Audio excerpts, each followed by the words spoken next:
نیکی کا اجر بڑھا دیا جاتا ہے اور گناہوں سے بچنے کی خاص تاکید کی جاتی ہے۔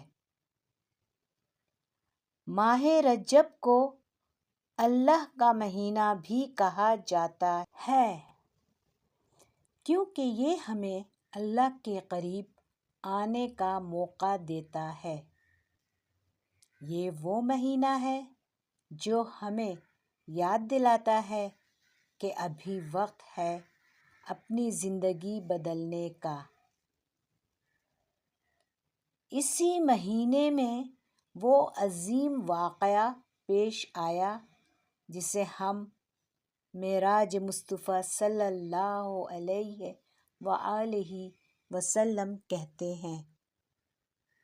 وہ رات جب نبی کریم صلی اللہ علیہ وآلہ وسلم